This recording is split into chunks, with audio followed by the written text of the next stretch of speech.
서양에서 1등은 영국, 동양에서 1등은 일본이잖아. 아니, 그건 우리가 우물안 개구리였던 생각이었어. 내가 직접 느껴본 동서양 통합 챔피언은 따로 있어. 그게 도대체 어디길래 이렇게 뜸을 들이는 거야? 외국인들이 한국에 오면 놀라는 한 가지가 있습니다. 바로 한국인들의 영어 실력인데요. 한국인들의 영어 실력은 이미 세계적으로 인정받는 수준에 이르렀습니다. 오늘 소개해드릴 사연은 스스로를 무능력하다고 생각했었던 영국인 영어 강사의 경험담입니다. 그녀는 한국에 오기 전까지 일본에서 학생들을 가르쳤다고 합니다. 하지만 언제나 그녀의 학생들은 늘 발전하지 못했고 언제나 그 책임은 그녀의 몫이었다고 하는데요. 하지만 그녀가 한국에 오게 되면서 일본인과 다른 한국인들의 모습 때문에 충격을 받았다고 합니다. 과연 그녀에게는 무슨 일이 있었던 걸까요? 영국 여성의 사연입니다. 감동의 모든 것 애청자 여러분. 영상 시작 전 좋아요와 불우이웃을 위해 끝까지 시청 부탁드립니다. 안녕하세요. 저는 영국인이고 지금은 한국에서 영어 강사를 하고 있는 모니카예요. 저는 처음부터 영국이 아닌 다른 나라에서 살고 싶었어요. 제 나이가 많았다면 당연히 익숙하고 안전한 영국에서의 삶을 꿈꿨을 것 같아요. 하지만 아니죠. 저는 꿈을 마음껏 펼칠 수 있는 젊은 나이고 공부도 상당히 잘했거든요. 또한 다른 나라들의 문화에 대해서도 열심히 살펴봤어요. 영국이 아닌 다른 문화권에서 산다면 그들의 생활을 이해해야 생활하는데 지장이 없을 것 같았죠. 그래서 제가 원하는 건 언제든 할 수 있다는 생각으로 학창시절을 보냈어요. 저는 책 읽고 토론하는 걸 좋아했어요. 그래서 항상 많은 책을 읽었고 수필 형식으로 글을 쓰며 제 생각을 공유하는 걸 즐겼습니다. 대학교를 가서도 크게 달라지지 않았어요. 뚜렷한 목표는 유일하게 다른 나라에서 산다는 것 이외에 없었죠. 그러던 어느 날 담당 교수가 절 부르더군요. 전공을 생각해봤냐는 말에 당연히 전 아니라고 답했어요. 담당 교수는 저에게 영문학을 전공하는 건 어떻겠냐고 물었습니다. 많은 책을 읽어 문법적인 요소나 단어를 많이 알고 있어서 영어 선생님을 하면 좋을 것 같다고 말했죠. 저는 당황했어요. 선생님이라는 걸 단 한 번도 생각해 본 적 없었고, 학교에서 영어를 가르친다면 다른 나라의 삶은 꿈꿀 수 없다고 생각했죠. 하지만 그런 저의 걱정과 다르게 담당 교수는 해외에서는 영어를 잘하는 원어민 선생님을 언제나 원한다고 알려주셨어요. 결국 전 저의 장점을 최대한 살리면서 제가 그토록 바라는 해외에서의 삶을 당당하게 살 수 있는 방법을 알게 되었답니다. 그래서 정말 열심히 노력했어요. 담당 교수님은 아시아권에서 영어에 대한 학구열이 상당히 높다고 말했습니다. 선생님이 되는 자격증을 준비하고 다른 나라 사람에게 어떻게 영어를 알려주는 게 좋은지에 대해서도 끊임없이 공부하고 있었어요. 흥분에 가득 찬 저는 목표가 정해지자 앞만 보고 열심히 살았습니다. 유창성이나 문화적 이해력을 향상하기 위한 언어 수업도 신청했어요. 지역 학교에서 자원봉사를 시작해 소중한 경험도 쌓았죠. 다양한 교육 방법론은 물론 교육심리학 등 교실에서 일어날 수 있는 문화적 감수성의 중요성도 배웠어요.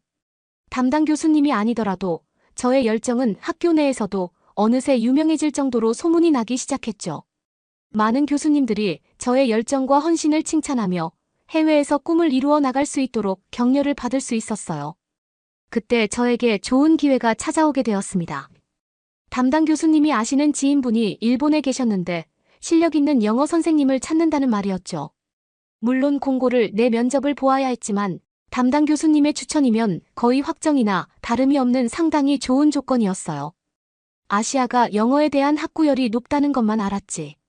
아직 어느 나라로 간다는 걸 알아본 게 아니라 좀 당황스러웠습니다.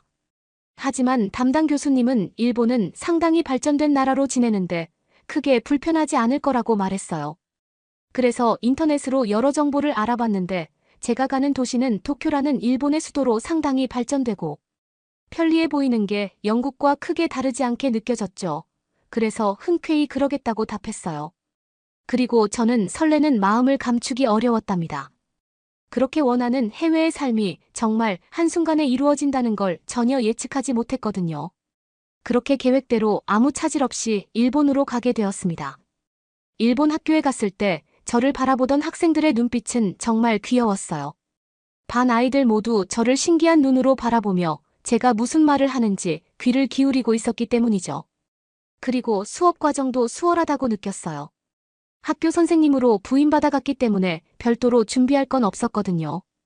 중학교 교과서에 나와 있는 대로 수업을 진행하고 제가 알고 있는 지식들을 더해 좀 더 깊이감을 더하는 게 전부였으니까요. 하루하루 상당히 즐거운 시간들을 보내고 있었습니다. 학교 선생님들도 저에게 호의적이었고 반 아이들도 제가 하는 말에 집중하고 진도도 수월하게 나갔거든요.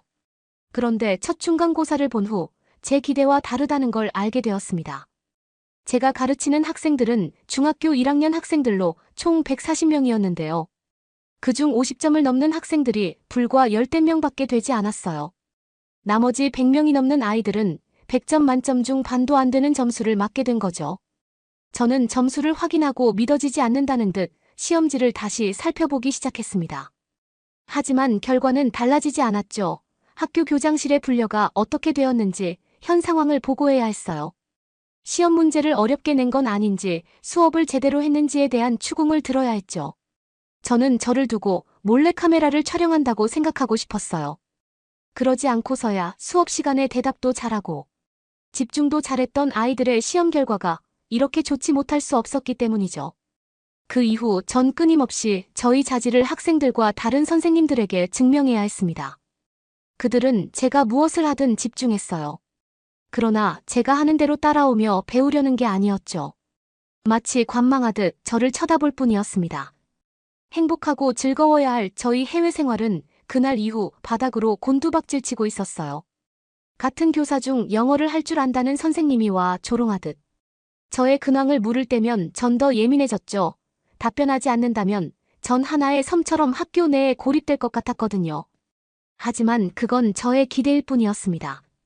영어를 할 줄 안다며 항상 저에게 영어로 말을 걸었지만 아무리 집중해도 발음을 알아듣기 어려웠거든요. 처음엔 그런 것 자체가 저를 놀리려고 그런다고 생각했습니다. 하지만 학생들이 집중하고 열심히 하는 것 같았지만 실질적인 성적이 나오지 않는 상황이 떠오르며 마치 하나의 퍼즐 조각이 완성되는 걸 느끼게 되었어요. 어떤 이유인지 모르겠지만 일본인들은 영어를 잘할 수 있는 언어적 재능이 부족하다는 결론에 다다르게 되었던 거죠. 이건 아무리 실력 있는 영어 선생님이 오더라도 일본 언어를 이해하지 않는 한 진전이 없을 거라는 걸 알았어요. 그런데 그 이유를 자신들이 아닌 다른 사람, 즉 저에게서 찾는다는 사실이 소름 끼쳤죠. 우선 여행이라도 할 겸 주말을 이용해 한국으로 여행을 떠났어요. 한국 공항에 도착했는데 살 것 같았죠. 일본이 아니라는 것만으로도 좋았습니다. 너무 들떠 있어서 저도 모르게 저를 지나쳐가는 한국인 어린이와 부딪히게 되었어요. 저는 너무 놀라고 미안하다고 한국인 어린이에게 말하기 시작했습니다. 그때 부딪힌 한국인 어린이가 괜찮다는 말을 영어로 했어요.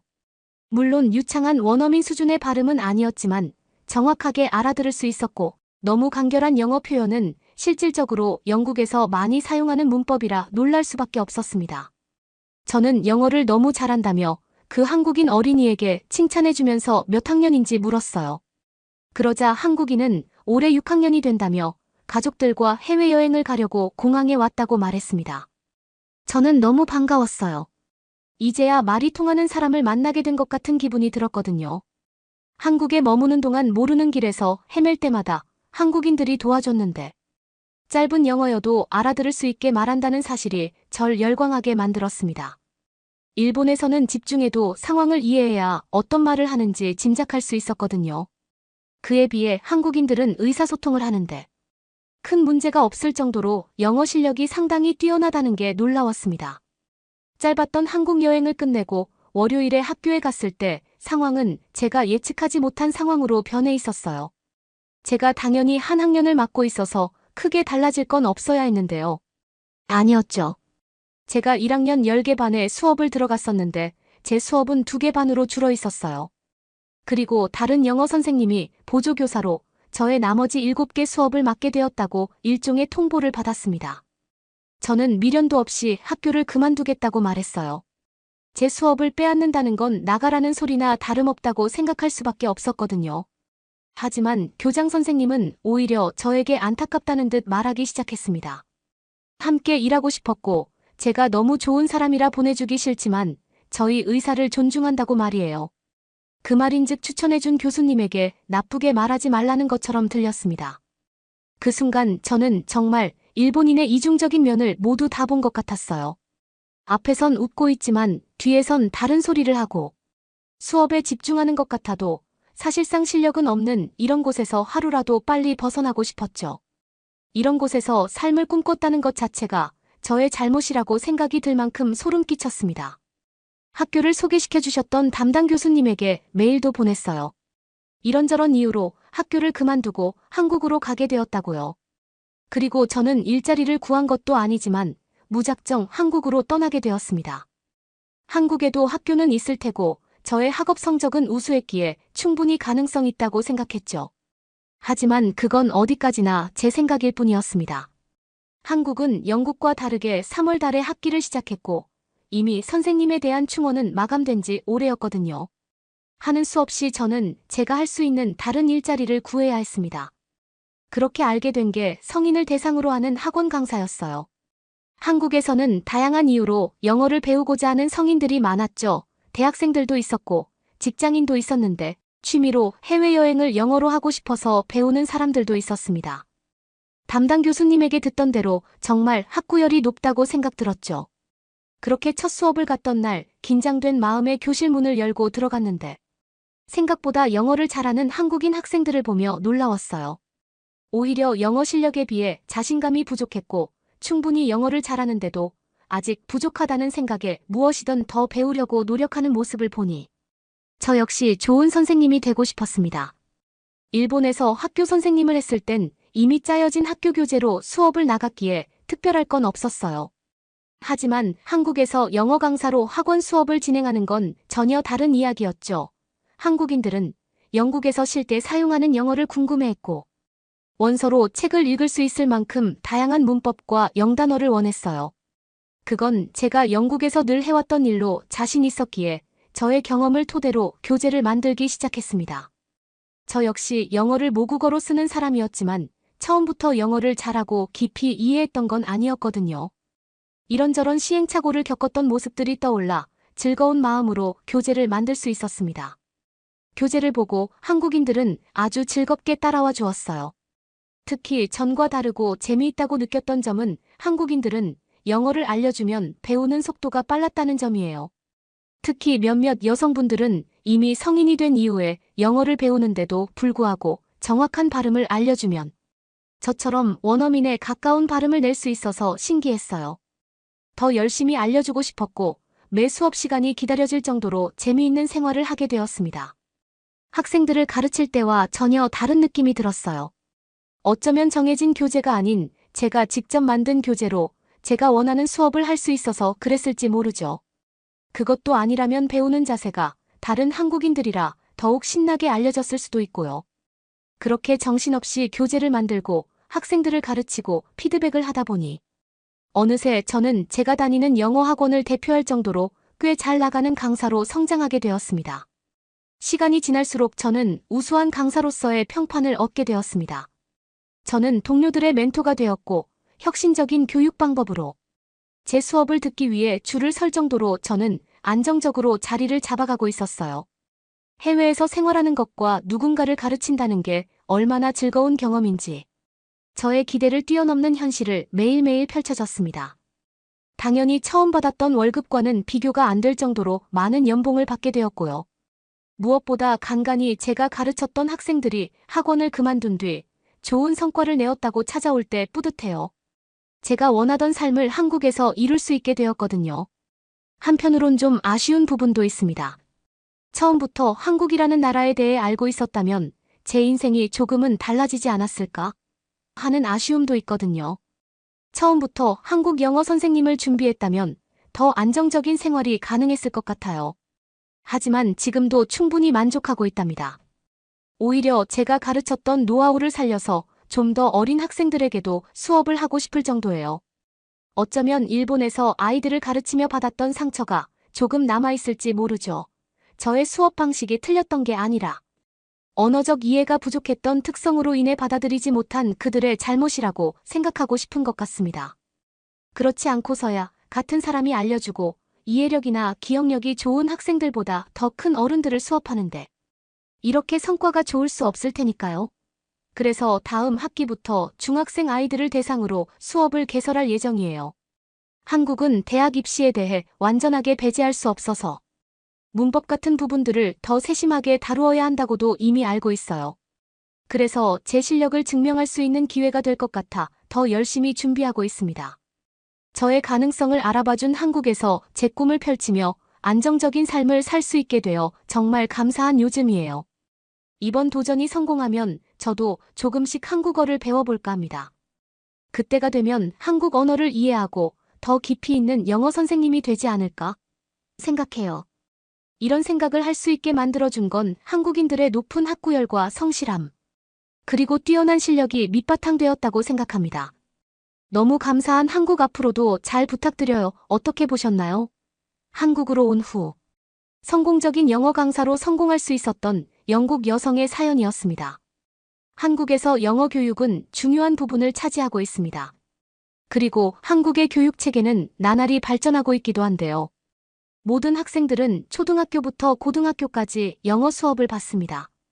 그리고 대학 진학을 위해 영어 시험도 봐야 하죠. 아마 이런 교육 체계 때문에 우리 한국인들의 영어 실력이 높은 것 같기도 한데요. 그런데 한편으로는 과거에도 중국어나 일본어를 잘하는 한국인들이 많았던 것 같아서 혹시 한국인들의 어학 능력이 뛰어난 건 아닐까 하는 생각도 해보게 되네요. 여러분은 우리 한국인들의 영어 실력이 높은 평가를 받고 있는 이유가 뭐라고 생각하시나요? 사연자분께 전해드릴 댓글도 남겨주시면 전달해드리겠습니다. 구독과 좋아요 부탁드리며 그러면 더욱 감동적인 다음 사연으로 넘어가겠습니다. 대한민국 서울 쇼핑의 중심가 강남 청담. 서울에서도 가장 많은 명품들을 볼 수 있다고 유명한 바로 그 명품관에는 명품관과 어울리지 않는 온몸에 알 수 없는 오물을 뒤집어 쓴 한 외국인 남성이 있는데요. 그의 몸을 타고 뚝뚝 알 수 없는 물은 떨어지고 심지어 알 수 없는 냄새까지 나면서 사람들을 그를 쳐다보고 피하기 시작하는데요. 곧 그는 이 명품관 중에서 가장 대기줄이 길기로 유명한 명품 브랜드 매장 안으로 성큼성큼 발걸음 옮기기 시작합니다. 사람들은 그와 부딪힐까 웅성거리기 시작하는데요. 이때 그 지점에서 가장 높은 직급으로 보이는 사람이 그 남자에게 다가가 그 남자를 구석으로 보내버린 일이 발생하게 되었다는데요. 이 이야기를 직접 본 사연자를 통해 자세한 이야기 들어보도록 하겠습니다. 안녕하세요. 저는 독일에 살고 있는 게이츠이라고 합니다. 우리 집은 모두가 각자의 비즈니스로 바쁘게 살아가는 3남매입니다. 저는 3남매 중 둘째이자 유일한 딸입니다.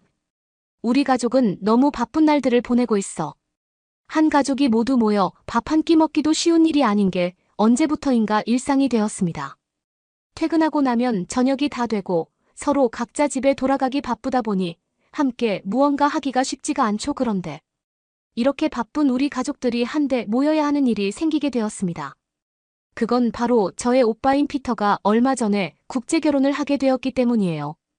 그것도 아주 먼 나라인 한국인과 말이죠.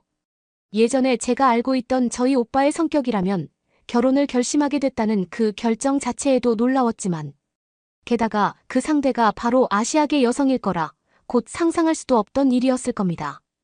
저희 오빠는 아주 어릴 적부터 본인은 무조건 비혼주의라며 어디든 당당히 이야기하고 다녔던 사람이었으니까요. 그래서 우리 가족들은 당연히 오빠의 결정에 놀랄 수밖에 없었던 거죠.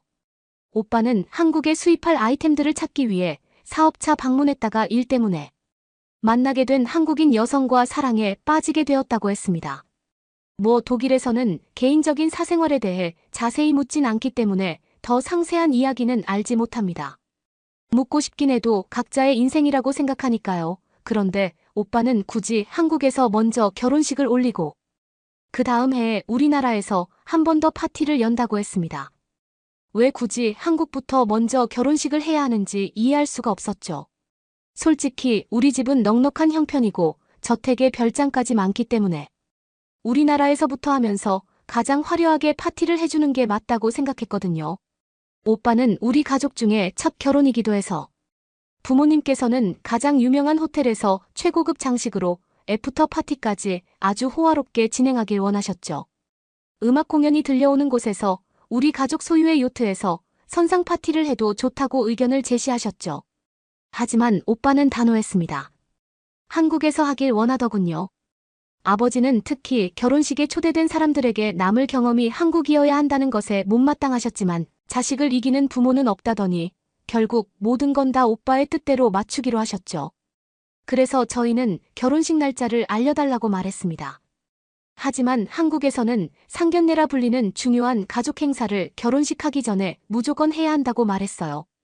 우리나라에서는 결혼하는 그들끼리가 더 중요하다고 생각하기 때문에 부모님을 보고 안 보고는 그렇게 중요하진 않죠. 어차피 사는 건 가족들이 아니라 그 두 사람이기 때문에 둘의 마음만 잘 맞으면 더 중요한 건 별로 없다고 생각하니까요. 하지만 한국에서는 전통적으로 서로의 가족을 결혼 전에 만나는 것이 아주 중요하게 여긴다고 했습니다. 솔직히 좀 짜증나더군요. 하루 이틀 외국으로 가기 위해 모든 가족이 일정을 맞추는 것도 쉽지 않은데 오빠가 말한 상견례라는 세레머니를 위해선 또 하루를 더 비워야 했기 때문이었어요. 하지만 저나 제 동생이나 큰오빠를 가장 어려워하기 때문에 더 이상 어떤 말도 할 순 없었고 속으로 불만을 가지는 게 전부였지만요. 바쁘게 사는 우리 가족의 전 인원이 맞출 수 있는 일정은 겨우 사흘 정도가 유일했습니다.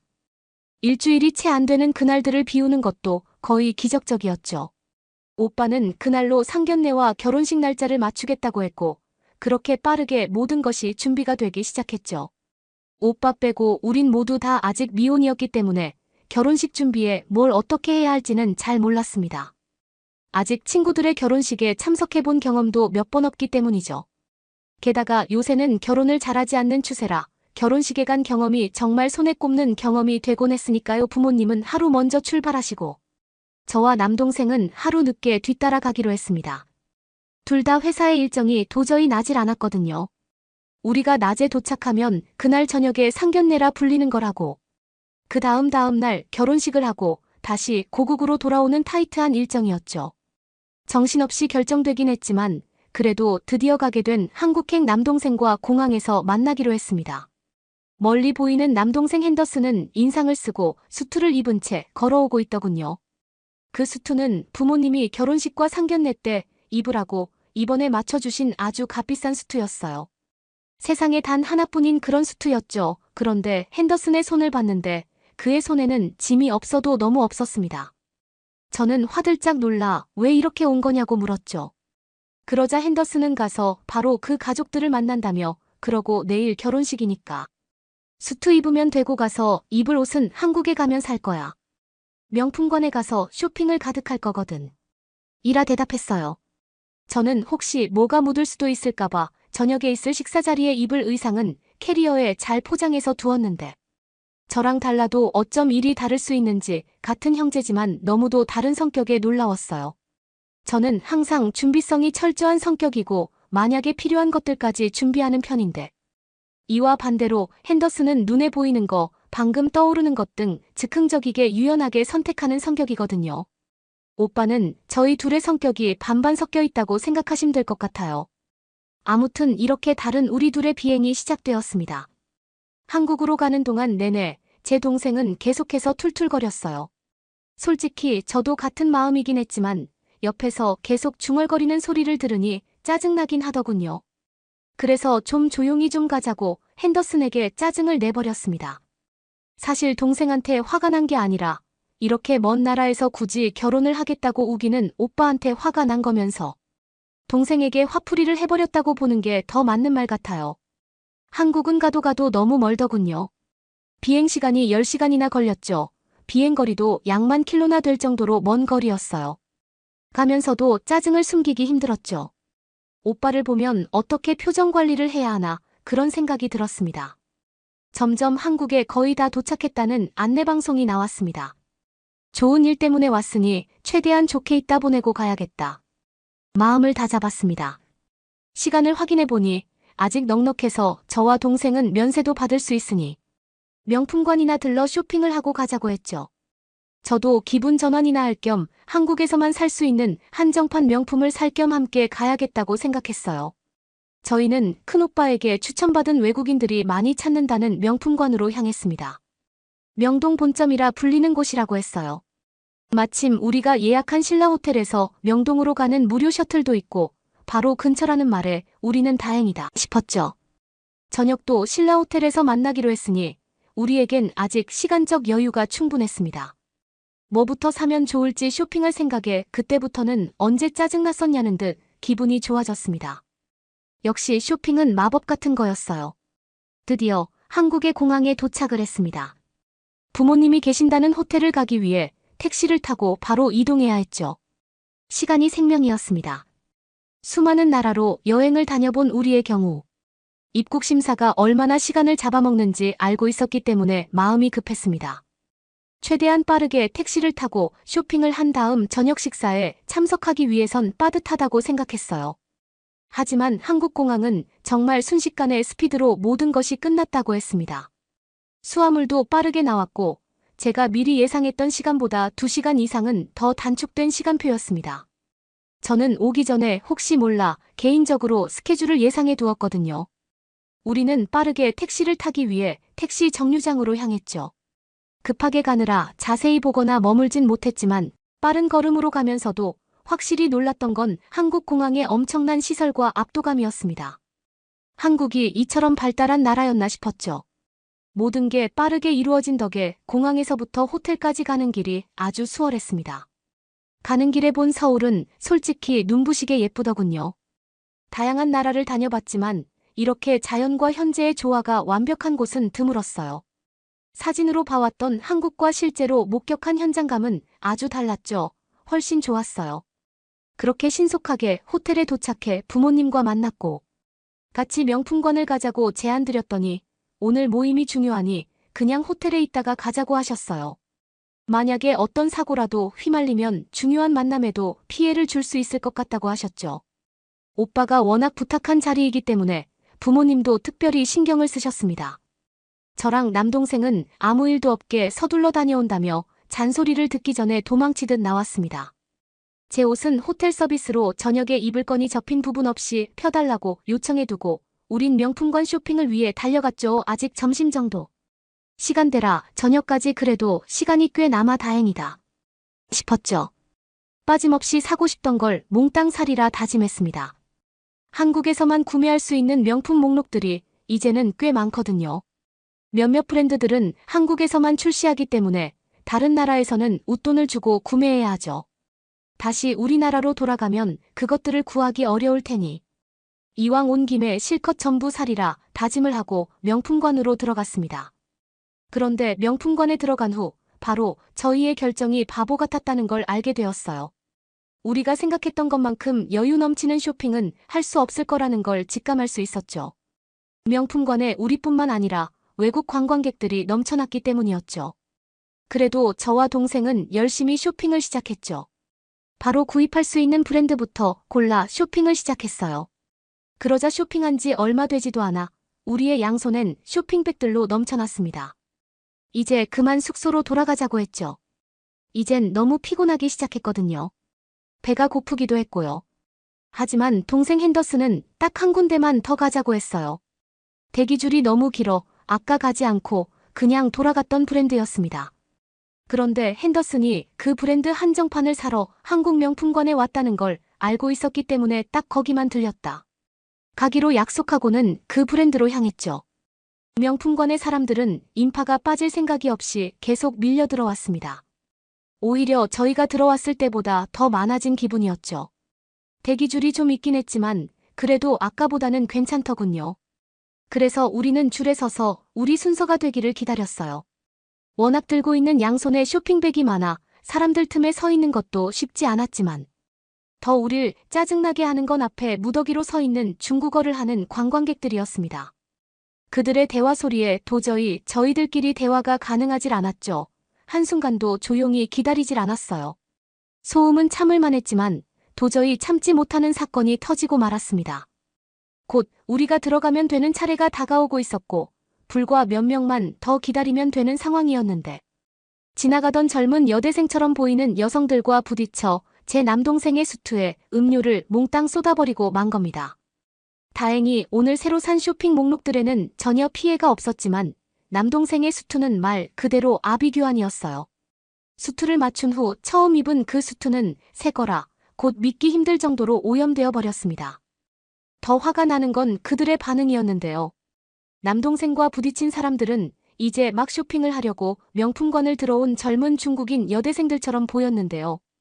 그들의 손에는 차이니즈 밀크티라 불리는 음료들이 쥐어져 있었습니다. 밀크티와 우유가 섞인 커피가 혼합되어 남동생의 수투에 범벅이 되고 만 거죠. 처음에 저와 남동생은 둘 다 너무 놀라 아무런 화도 리액션도 낼 수가 없었습니다. 그러자 그들은 그냥 가려고 하더군요. 그래서 저는 서둘러 그들을 잡고 알아듣던 말던 상관하지 않고 화를 냈죠. 그러자 그들은 영어를 전혀 이해하지 못하는 것 같았습니다. 아니 이해를 했다고 해도 전혀 대답할 기색도 없더군요. 화가 머리끝까지 났습니다.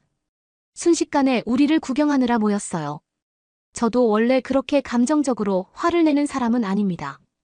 아마 그들이 미안해하는 태도를 보이거나 실수였다고 했다면 그 정도로까진 화를 내지 않았을 텐데. 그들의 행동은 기가 막혔습니다. 오히려 손가락질하며 저희에게 뭐라고 하더군요. 그 여자 중 한 명은 울기 시작했어요. 정확한 앞뒤 상황을 모르는 사람들이 보기엔 우리가 잘못한 것처럼 상황이 몰려갔죠. 정말 억울했어요. 우린 맹세코 아무 잘못이 없었고 그녀들이 신나서 옆에 누가 있는지 주의하지도 않은 채 손으로 방향을 가리키다 움직이면서 이런 사태가 발생하게 된 걸 제 두 눈으로 똑똑히 봤죠. 그런데도 그들은 중국어로 뭐라고 소리 지르며 울기 시작했어요. 황당하더군요. 사람들은 우리를 더 이상한 표정으로 보기 시작했어요. 식은 땀이 나기 시작했습니다. 하지만 거기서 끝은 아니었어요. 타이밍은 더욱 절망적이게도 수투가 음료로 테러를 당해 범벅이 되었을 때 명품관에 우리가 들어갈 차례가 오고 만 것이었습니다. 기다렸던 시간도 있고 다시 기다리기엔 저녁에 일정도 있으니 우린 그냥 들어가기로 했죠. 더는 그녀들을 잡고 있어봤자 어차피 말이나 상식이 통할 것 같지 않았기에 쇼핑이나 얼른 하고 이 사태를 수습해야 했죠. 명품 매장에 우유가 뒤범벅되어 이상한 냄새가 나는 행색으로 액체를 뚝뚝 흘리는 제 동생의 행색만 보면 정말 괴이하기 짝이 없었죠. 명품관과 전혀 어울리지 않는 노숙자보다 못한 모습이었어요. 그들이 흘린 커피 음료에 생크림까지 있었는데 제 동생 머리에까지 묻으며 정말 거짓골이 따로 없었죠. 그렇게 거짓골을 하고 명품 매장에 들어가게 되었습니다. 찾던 제품을 서둘러 사고 가야겠다는 생각만 하고 있었습니다. 사람들은 우리를 피했고 거의 다 일본이나 중국인 관광객들이었어요. 그들도 저희처럼 한국에서만 나오는 제품을 사기 위해 온 것 같았죠. 너무 창피해 어디라도 숨고 싶은 심정이었습니다. 하지만 우리의 행색을 전혀 상관하지 않고 웃는 얼굴로 다가온 사람이 있었습니다. 그건 바로 이 매장의 매니저로 보이는 직원이었죠. 어느 나라도 명품 매장 직원들이 손님의 행색을 보고 차별하는 일들이 아주 많았기에 이런 경험은 저희에게 특별한 감동을 주기에 충분했어요. 그들은 저희에게 저쪽으로 안내해드리겠다고 갑자기 알 수 없는 말을 하더니 저희를 별도의 공간으로 안내했습니다. 그때까지만 해도 그게 우리 행색이 거지 같아서 차별을 하는 행위라고 생각했어요. 하지만 가자마자 그게 아니라는 걸 바로 알 수 있었죠.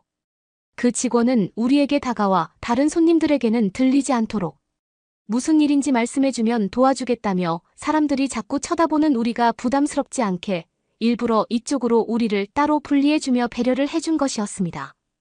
그 매장의 직원들은 전부 저희를 신경을 안 쓰는 것처럼 보였지만 일부러 우리가 민망해할까봐 그랬다는 걸 바로 알아차릴 수 있었죠. 놀라운 그들의 센스와 배려에 감탄을 할 수밖에 없었습니다. 우리는 그 매장의 고마운 마음을 거기서 구매할 수 있는 한정판 제품을 모두 구매하는 것으로 대신했죠. 지인들에게 선물도 할 겸 그냥 담을 수 있는 만큼 담아달라고 했습니다. 그들은 친절을 잃지 않았어요. 고객이어서가 아닌 사람 대 사람의 입장으로 배려해주는 기분이 들어 굉장히 특별한 경험이라고 밖에는 표현되지가 않습니다. 하지만 문제는 그게 아니었어요. 다 젖어버린 제 동생의 옷이었죠. 3시간 정도 후면 저희 가족끼리 상견례를 하는 자리에 가야 하고 그 자리는 큰오빠를 무려 몇 년 만에나 보는 자리였기 때문입니다. 게다가 이날을 위해서 우리 가족의 옷을 맞춰온 거기 때문에 다른 옷을 사서 입고 간다는 건 그 의미를 상실해버리는 것과 마찬가지였죠. 게다가 다른 것도 아니고 중요한 행사를 앞두고 쇼핑이나 하러 바로 갔다는 걸 오빠가 알게 되면 오빠 성격에 가만히 있지 않을 것 같았죠. 세상에 단 하나밖에 없는 수트가 이 꼴이 됐으니 하는 수 없었죠. 쇼핑하러 온 건 우리의 철없는 선택이었으니까요. 저희는 쇼핑백이 너무 많아 숙소까지 쇼핑백을 캐리해주는 서비스를 신청하고 계산을 하면서도 계속 기운이 없는 표정일 수밖에 없었어요. 그런 우리에게 아까 큰 도움을 줬던 직원이 오시더니 왜 그러냐 물었죠. 저희의 사정을 말하자 진작 말씀하시죠. 한국에선 그 정도는 금방 해결됩니다. 지금 갈아입으실 옷 있으시면 얼른 그 옷으로 갈아입으세요라고 했습니다. 그러더니 그녀가 알려준 방법대로 그 건물에 있는 세탁 서비스를 신청하니 이 시간 안에 원상복구가 가능하다고 하셨죠. 심지어 퀵서비스까지 이용하면 세탁물이 30분 세탁과 다림질 서비스까지 되고 제가 어디 있던 그 앞까지 바로 배송해주는 시스템이라고 했습니다. 그것도 구겨짐 하나 없이 말이죠. 그 말을 듣는데 정말 우리 둘은 기가 막혔습니다. 믿져야 본전으로 우린 그렇게 부탁드렸고 호텔에 도착해 드디어 쉴 수 있었습니다. 오빠가 곧 도착한다고 연락이 왔고 부모님은 이제 얼른 옷을 갈아입으라고 말씀하셨죠. 저도 호텔에서 깨끗하게 드라이해준 옷으로 환복을 했지만 아직 동생의 옷만 없는 상황이었습니다. 부모님은 동생에게 넌 왜 아직도 그러고 있어? 빨리 하라니까 짜증이 난 듯 말씀하셨습니다. 저까지 함께 초조해서 미치겠더군요. 그때 객실에 벨소리가 났습니다. 아, 오빠가 와버렸구나.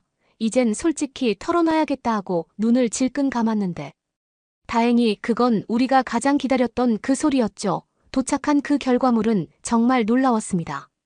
마치 맨 처음 받았을 때처럼 새 것 같은 컨디션이었으니까요.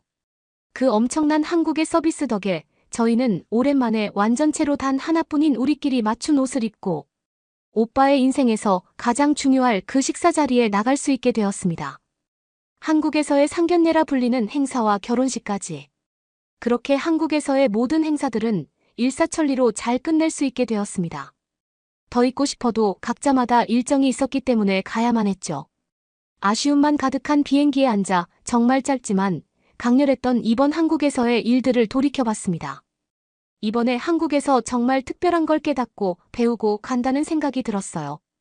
우리는 각자의 일이 아니면 별로 신경을 쓰지 않는 개인주의가 당연한데 한국은 결혼을 하는 당사자들과 가족 함께하는 우리라는 걸 중요시하고 나가 아닌 타인까지 행복할 수 있는 선택을 하려고 노력하는 나라라는 걸 알고 갑니다. 화려함과 있어 치장만 하려고 했던 우리가 생각했던 결혼식과는 너무도 다른 형태의 모습이었죠. 결코 돈으로 살 순 없는 하지만 돈으로 산 것보다 화려한 건 많은 사람들을 생각하는 마음이라는 걸 말이죠. 그러면 더욱 재미있는 다음 사연으로 넘어가겠습니다. 대한민국 서울 한 호주인 여성이 강남의 성형외과에서 상담을 받고 있습니다. 그러다가 직원이 어떤 이야기를 꺼내자 갑자기 놀라서 소리를 지르는데요. 이게 말이 되는 건가요? 사기치는 거죠. 어떻게 이렇게 될 수 있다는 건데요. 성형외과 직원들이 설득을 해보지만 잘 안 되는 모양인데요. 도대체 어떤 사연 때문에 호주인 여성이 화를 내는 걸까요? 안녕하세요. 호주 멜버른주의 작은 마을에 사는 쉐이리입니다. 해가 막 지기 시작하면서 제가 살던 작은 마을이 황금빛으로 물들기 시작했습니다. 거리는 오래된 떡갈나무와 더 나은 시절을 보냈던 집들이 늘어선 익숙한 풍경이었습니다. 구석구석 추억이 깃들어 있고 골목마다 추억이 있었죠. 하지만 오늘은 마을이 다르게 느껴졌습니다. 제 옆에 벽이 꽉 막힌 느낌이랄까요? 저는 항상 열심히 살아왔어요. 인생은 제게 수많은 도전을 던져주었지만 저는 결단력과 근성을 가지고 정면으로 맞섰습니다. 남편과 이혼을 하고 디온을 혼자 키우는 일은 결코 쉽지 않았습니다. 디온의 웃음 천진난만한 질문 꼭 안아주는 포옹이 저를 버티게 해주었습니다. 하지만 오늘은 우리 상황의 무게가 그 어느 때보다 무겁게 느껴졌습니다. 식료품점은 수년 동안 저의 직장이었습니다. 통로는 익숙했고 제품 운이 어디에 있는지도 알았고 단골 고객들은 가족처럼 느껴졌습니다. 매일 아침 앞치마를 두르고 이름표를 달고 미소를 지으며 또 다른 하루를 맞이할 준비를 하곤 했습니다. 하지만 오늘은 달랐습니다. 매니저 사무실에 들어서자마자 긴장감이 감돌았습니다. 그의 침울한 표정이 모든 것을 말해주었습니다. 쇠일이 미안하지만 당신은 오늘까지만 일해야 할 것 같군요라고 그가 떨리는 목소리로 이야기하더군요. 그 말에 저는 순간 머리가 어지러웠습니다. 호주의 경기가 좋지 않아 매장에서도 인원을 감축하고 있었고 저도 그 희생자 중 한 명이었습니다. 그래도 벌써 1년 넘게 일했는데 그 해고 대상이 저인 줄은 상상도 못했답니다. 여러 생각이 머릿속을 스쳐 지나갔습니다. 그리고 저의 흉한 왼쪽 뺨의 흉터 때문인가도 생각했었죠. 1년 차로 일할 때 예전에 정리하다가 날카로운 것에 베어서 생긴 자국인데 호주에서는 의료비가 비싸기 때문에 치료를 못하고 있었습니다. 그 상처는 저에게 큰 컴플렉스였고 아마 해고에도 영향을 끼쳤던 것 같습니다. 그리고 이 사회가 정말 원망스러웠습니다. 청구서는 어떻게 지불할까, 죄인을 어떻게 부양해야 할까, 미래가 암울했습니다. 눈물이 쏟아질 것 같았지만 참았습니다. 죄인을 위해 강해져야 했기 때문입니다. 짐을 싸고 있을 때 한 줄기 희망이 왔습니다. 한 편지가 있더라고요. 그 편지는 제 인생에서 가장 암울했던 순간에 저의 희망의 등불이 되어 주었답니다. 저는 편지를 손에 떨리는 손으로 쥐고 작은 식탁에 앉았습니다. 호기심 많은 디온이 제 어깨 너머로 크고 파란 눈을 크게 뜨고 기대에 찬 표정으로 물었습니다. 엄마 그게 뭐예요? 디온이 봉투에 그려진 화려한 엠블럼을 가리키며 물었습니다. 이건 편지란다. 한국 한 달 살아보기 이벤트에 당첨되었다고 적혀 있어 디온의 얼굴이 환해졌습니다. 정말요, 저희 한국으로 가는 거예요? 저는 여전히 믿기지 않는 표정으로 고개를 끄덕였습니다. 응휴가 같은 거야. 예전에 마트에서 응모하라고 해서 그냥 생각 없이 했었는데 당첨이 된 것입니다. 한 달을 사는 응모였는데 다양한 나라 중에 한국으로 당첨된 것입니다. 생활비와 숙소도 제공해주는 플랜이었습니다. 우리 둘은 그 자리에 잠시 앉아 그 소식을 보고 있었습니다. 정말 믿을 수 없게 느껴졌습니다.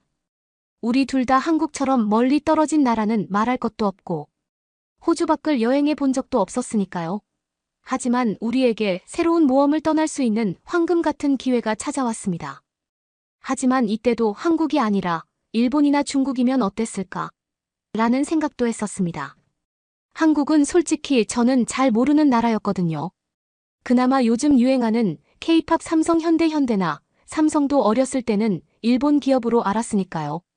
그래도 당첨된 거에 정말 너무 감사했습니다. 그리고 출국 전 며칠 동안은 정신없이 바빴습니다. 우리는 지역 도서관을 방문하여 한국에 관한 책과 다큐멘터리를 빌렸습니다. 디오는 끝없는 호기심으로 한국어로 배우고 싶은 문구 목록을 만들었습니다.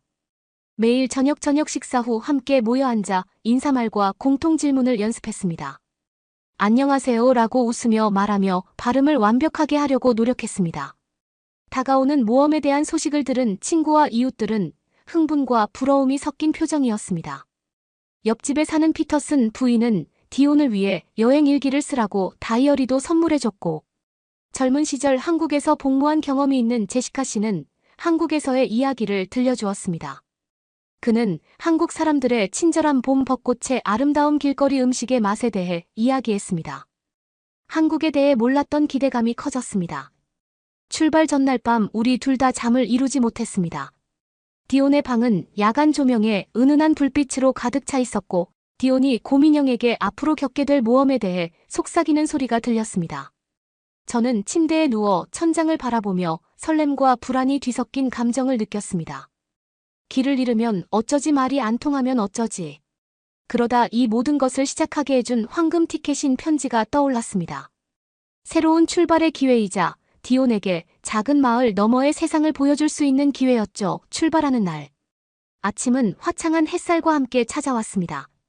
밖에서 경적을 울리며 여행의 시작을 알렸습니다. 집을 마지막으로 한번 둘러보고 문을 잠그는 순간 저희의 마음은 희망과 기대감으로 가득 찼습니다. 탑승구에서 기다리는 동안 디온은 곰 인형을 꼭 껴안고 신기한 듯 눈을 크게 떴습니다. 엄마, 우리 정말 가는 거죠? 비행기가 인천국제공항에 착륙하고 밖으로 나오자 바람이 우리를 맞이했습니다. 공항의 규모는 매우 컸고 한국어와 영어로 된 안내 표지판이 여행자를 안내하고 있었습니다. 조금 당황스러웠지만 공항 직원들의 친절한 얼굴이 우리를 안심시켰습니다. 한국에 대한 첫인상은 효율성이었습니다. 간소화된 출입국 절차부터 고속열차까지 모든 것이 시계처럼 잘 돌아가는 것 같았습니다. 디오는 터치스크린 키오스크와 자동화된 통로를 가리키며 기술에 매료되었습니다.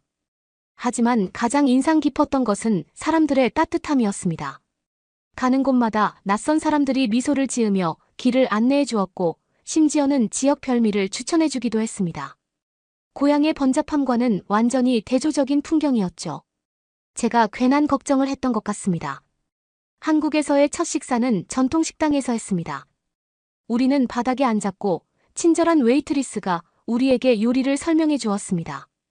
디온과 저는 김치 불고기 비빔밥을 먹었습니다. 대담하고 매콤한 맛으로 미각이 폭발하는 기분 좋은 경험을 할 수 있었습니다. 호텔로 돌아오는 길 멀리 서울의 불빛이 반짝이고 있었습니다. 거리에는 음악과 웃음소리, 길거리 음식 냄새로 활기가 넘쳤습니다. 디온과 저는 서로를 바라보며 설렘으로 반짝이는 눈을 마주쳤습니다. 이번 여행이 특별할 거라는 걸 알았죠. 서울은 대조의 도시였습니다.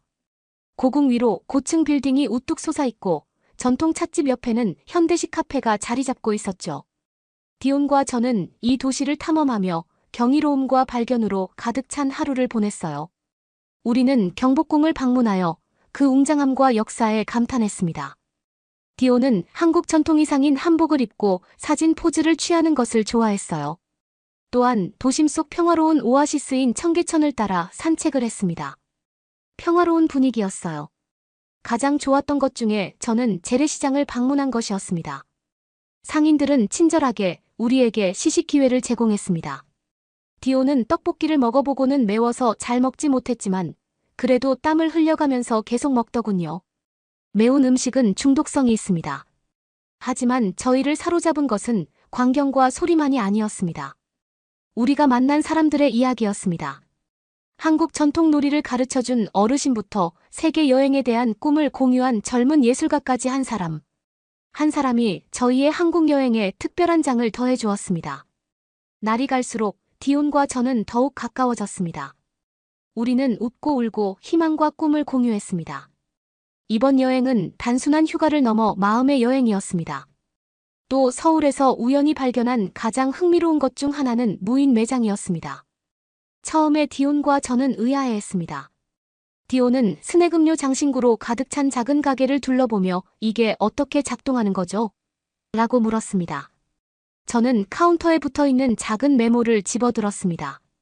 메모에는 필요한 것을 가져가시고 계산은 상자에 넣어주세요. 신뢰가 우리 가게의 신념입니다. 저는 깜짝 놀랐습니다. 순전히 신뢰로만 운영되는 매장이라는 개념이 낯설었기 때문입니다. 저희는 간식 몇 가지를 신중하게 고른 후 거스름돈을 계산대에 정확히 넣었습니다. 가게를 나서면서 한국 문화의 뿌리 깊은 정직과 성실함에 대해 생각해보지 않을 수 없었습니다. 단순하지만 강력한 신뢰에 대한 교훈을 얻었습니다. 디온의 기술에 대한 사랑은 우리를 서울 한복판에 있는 독특한 카페로 이끌었습니다.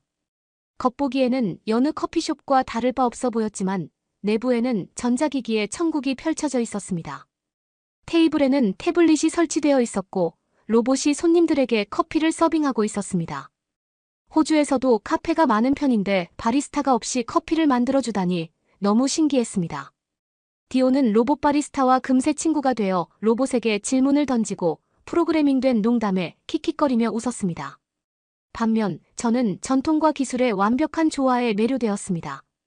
한국 전통차를 마시면서 한국 고전을 홀로그램으로 공연하는 것을 볼 수 있었습니다.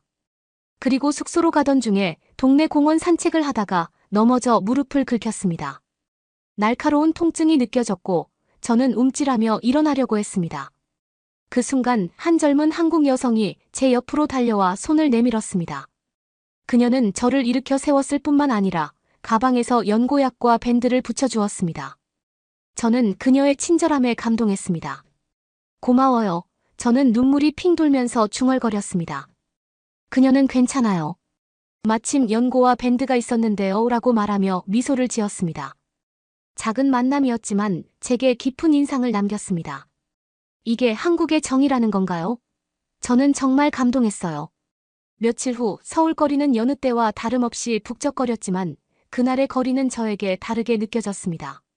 신체적 정신적 상처의 무게가 너무 오랫동안 저를 짓눌렀기 때문에 저는 이게 꿈인가 싶었습니다. 분비는 거리를 걸으면서 흉터가 있던 자리에 매끈한 피부를 만지작거리며 걷고 있었습니다.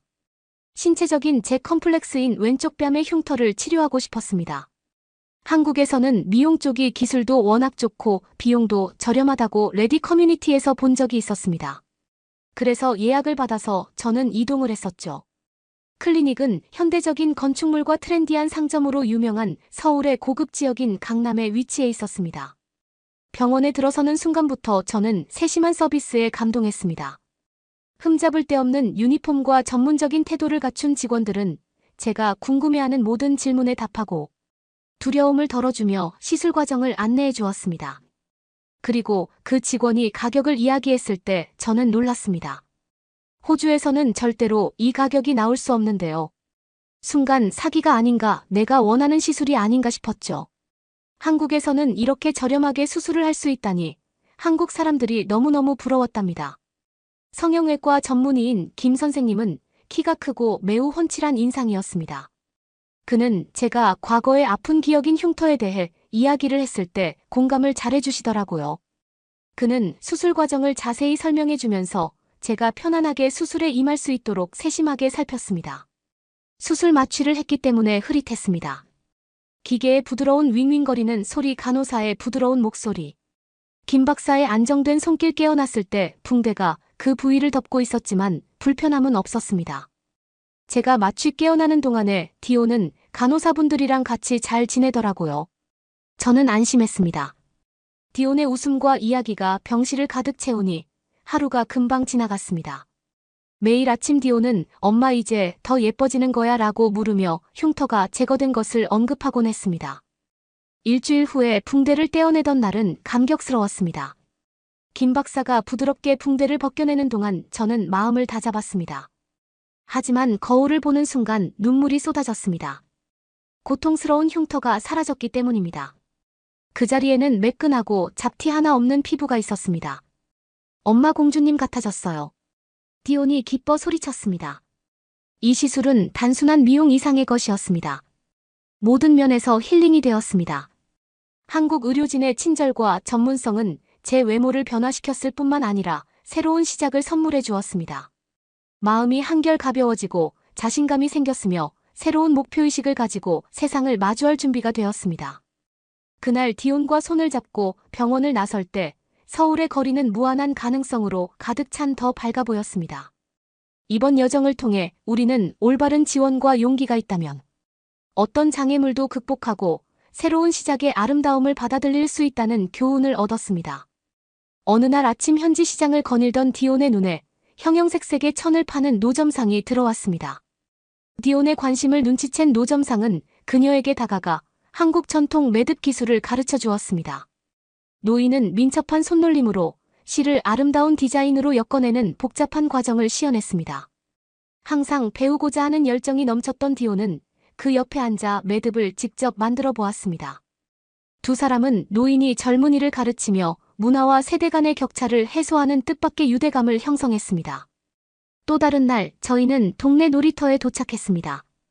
제가 벤치에 앉아 주변을 둘러보는 동안 디온은 한국 아이들과 금세 친구가 되었습니다. 몸집과 어눌한 말투로 가득 찬 아이들의 놀이는 보편적인 언어의 증거였습니다. 몇 분도 지나지 않아 아이들은 함께 웃고 놀고 서로 쫓고 쫓기며 장난감을 공유했습니다. 낯선 사람을 두 팔 벌려 포용하며 적응하고 소통하는 모습을 보는 것은 가슴 벅찬 일이었습니다. 우리의 미식 여행은 또 다른 하이라이트였습니다. 디온은 모험심이 강한 입맛을 가진 디온이 접하는 모든 한국 요리를 맛보고 싶어 했습니다. 처음으로 한국에서 유명하다는 달콤한 빙수를 먹었는데 망고 맛빙수였는데 처음 먹어본 디온은 너무나도 좋아했습니다. 어느 날 저녁 우리는 한국 전통 삼겹살집으로 찾아갔습니다. 테이블에서 고기를 구워 먹는 경험은 다양한 반찬과 함께 오감의 향연이었습니다. 평소 열정적인 디온은 떡볶이 다음으로 삼겹살을 가장 좋아하는 음식이라고 이야기했습니다. 하지만 이번 여행을 특별하게 만든 것은 디온이 배운 교훈이 있었기 때문이죠. 다른 문화에 대한 존중의 중요성부터 적응력의 가치까지 디온은 제가 예상하지 못했던 방식으로 성장했습니다. 매듭을 만드는 노인이나 놀이터에서 만난 아이들 등 현지인들과의 놀이를 통해 디온은 공감과 친절을 배웠습니다. 하루가 몇 주가 지나면서 저는 디온이 낯선 땅에서 겪는 어려움과 기쁨을 헤쳐나가는 모습을 자랑스럽게 지켜보았습니다. 그녀의 회복력, 새로운 경험에 대한 개방성, 사소한 것에서 기쁨을 찾는 능력은 끊임없는 영감의 원천이었습니다. 어느 날 저녁 발코니에 앉아 도시의 불빛을 바라보고 있는데 디온이 저를 바라보며 이야기를 꺼냈습니다. 엄마, 한국은 우리 고향보다 훨씬 더 크다는 것을 깨달았어요. 볼 것도 많고 배울 것도 많아요. 그리고 우리가 같은 언어를 사용하지 않고 같은 음식을 먹지 않아도 마음은 모두 같다는 것을 알았어요. 그러자 저는 디온에게 이야기를 꺼냈습니다. 여기에 살면 어떨 것 같아? 디온은 잠시 생각에 잠긴 표정이었습니다. 여기 좋아요. 엄마, 공원 아이들도 친절하고 음식도 맛있어요. 하지만 할머니와 동네에 있는 친구들은요. 딸의 말이 가슴에 와닿았습니다. 한국은 저에게 정신적, 물리적 둘 다 치료를 해주었지만 우리에게는 호주에 뿌리를 두고 고향과 연결되는 인연이 있었습니다.